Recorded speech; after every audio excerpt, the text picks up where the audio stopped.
इसके बाद एजुकेशन, धंधे को सीखना है दोस्त।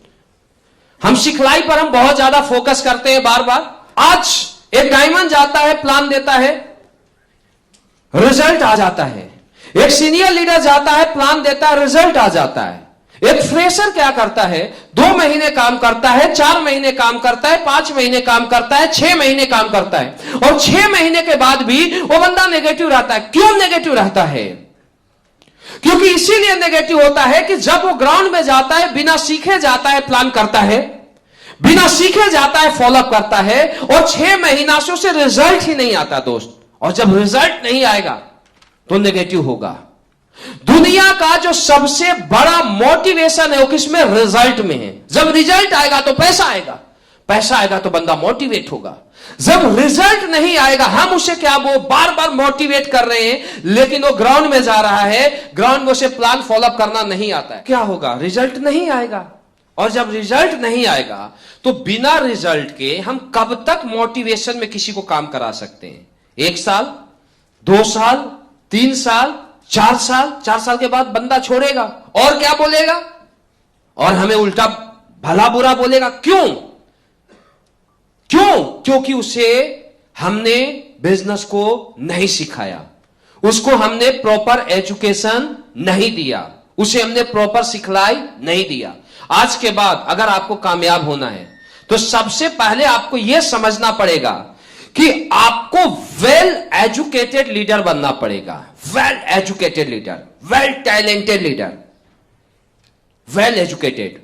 अगर एजुकेशन की बात किया जाए तो सारे लोग बोलते हैं कि सर मुझे प्लान आता है, मुझे फॉलोअप आता है, मुझे ट्रेनिंग आता है, मुझे मीटिंग आता है। लेकिन अगर प्लान की बात किया जाए तो बेस्ट प्लानर क्या होता है? बेस्ट प्लानर वो होता है कि आपका अपलाइन 100 प्लान करता है और आपके अपलाइन को 30 रिजल्ट आते हैं, और आप प्लान करते हो, आपका 10 रिजल्ट आता है। You are not best planner.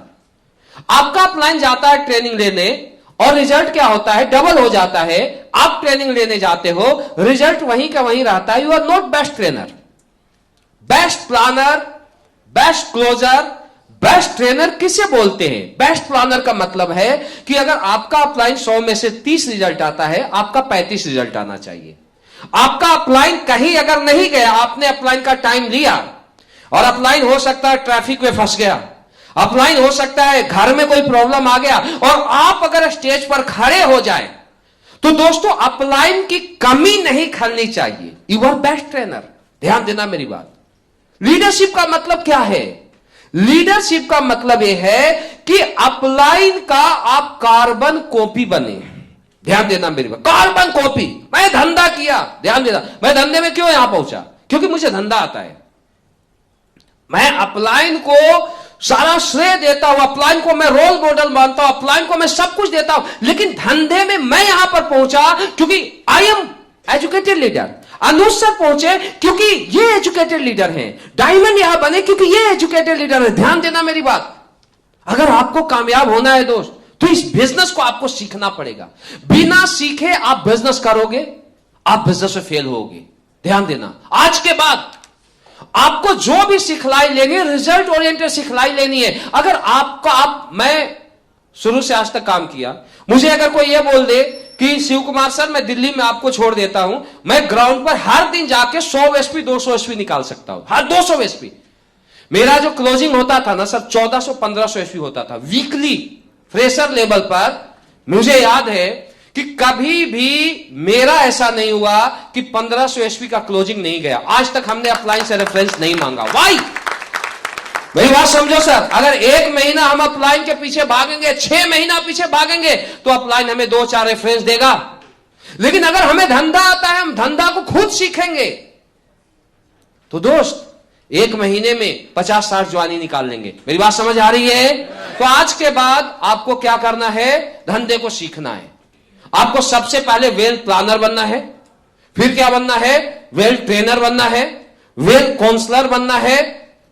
ये सब कुछ आपको सिखलाई लेनी है। बिजनेस से रिलेटेड जो भी चीज होता है, अगर आपको खड़ा कर देना कभी भी, और लोग आपको सुनना शुरू कर दे, तो लोग ये चीज बोले कि यार मेरा अपलाइन। एक चीज आप ध्यान देना, अगर आप किसी का अपलाइन हो और आपके डाउन लाइन से अगर कोई ये पूछे कि सबसे बेस्ट ट्रेनर कौन है, सबसे बेस्ट प्लानर कौन है, सबसे बेस्ट लीडर कौन है, तो आपका डाउन लाइन एक ही शब्द बोले, वो आपका नाम बोलेगा कि मेरा अपलाइन है। ये लीडरशिप अपने अंदर डेवलप करना पड़ेगा। कर सकते हो? कहां से? यहां से नहीं, कहां से बोले? मेरी बातों को समझना, कहां से बोले? दिल से। और दिल से कब बोलेगा? जब आप रियल अपने अंदर टैलेंट को डेवलप करोगे। Well educated leader, well talented leader. ध्यान देना, टैलेंटेड कौन होता है? जो जिम्मेवारी को लेता है। आज के बाद ये समझो बिजनेस तुम्हारा, इस बिजनेस में जीत के भी आप ही ताज पहनने वाले हो, और हारोगे तो लूजर भी आप ही बनोगे। सब कुछ आपके ऊपर depend of you.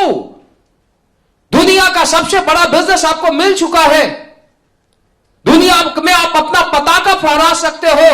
Direct selling को छोटा मोटा इंडस्ट्री नहीं है, इंडिया नहीं, आगे आने वाले दिनों में आप वर्ल्ड में आप जाने जाओगे।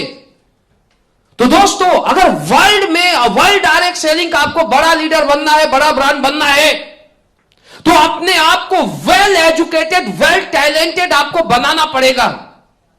आपको हर जिम्मेवारी को खुद लेना पड़ेगा, चाहे प्लान की जिम्मेवारी हो, चाहे फॉलोअप की जिम्मेवारी हो, चाहे ट्रेनिंग की जिम्मेवारी हो, चाहे मीटिंग की जिम्मेवारी हो, चाहे टारगेट ज्यादा से ज्यादा क्लोजिंग करने की जिम्मेवारी हो, सिस्टम को जिम्मेवारी है। ये हर जिम्मेवारी आपको खुद लेना पड़ेगा। मेरी बात समझ आ रही है? मेरी बात समझ आ रही है आपको? वेल एजुकेटेड लीडर बने और एक जिम्मेवार लीडर बने। आज के बाद एक लाइन है, मेरी बात को समझना। जो आदमी यह बोलता है मेरा अपलाइन गलत है, जो आदमी यह बोलता है मेरा डाउनलाइन गलत है, इसका मतलब है कि वो एक जिम्मेवार लीडर नहीं है, वो एक टैलेंटेड लीडर नहीं है। आप दुनिया को नहीं बदल सकते हो, अपने आप को बदल सकते हो। आप दुनिया को टैलेंटेड नहीं बना सकते हो, अपने आप को बना सकते हो। मेरी बात को ध्यान देना, आप दुनिया का ठेका लेके नहीं बैठे हो सर। अगर आप ठेका लिए हो तो अपने आप का लिए हो। इस ग्रेटिट्यूड के साथ आपको काम को करना पड़ेगा, इस ग्रेट लीडरशिप के साथ आपको इस धंधे को करना पड़ेगा, क्योंकि ये 2014 नहीं है, 2015 नहीं है, 2022 है। और 2022 में आप तभी कामयाब होगे जब आप वेल एजुकेटेड लीडर बनोगे। मेरी बात समझ आ रही है? तो एजुकेशन में सारे चीज आता है कि सबसे पहले रिजल्ट ओरिएंटेड जो मैं बोला होना चाहिए, समय की कमी है। इसके बाद क्या है, आपको यहां पर बोला जा रहा है कि बेसिक वर्क पर भी आपको फोकस करना पड़ेगा, ज्यादा से ज्यादा ग्राउंड पर आपको ज्यादा से ज्यादा रहना है। इसके अलावा आपके टीम में जितने भी ज्वाइनिंग आते हैं, प्रॉपर उसका एफआईएम होना चाहिए, प्रॉपर एफआईएम होना चाहिए, प्रॉपर 10 का दम होना चाहिए, प्रॉपर वीकली ट्रेनिंग होना चाहिए, वीकली वेन्यू होना चाहिए, मेगा ट्रेनिंग होना चाहिए, मेगा वेन्यू होना चाहिए, टाइम से उसकी काउंसलिंग होना चाहिए, टीटीटी अगर रैंक हो गया तो 100% आना चाहिए, एसओएस में 100% ना फ्री आने चाहिए। इसके अलावा लोकल फंक्शन भी टाइमली होना चाहिए और बिग विजन भी टाइमली होना चाहिए।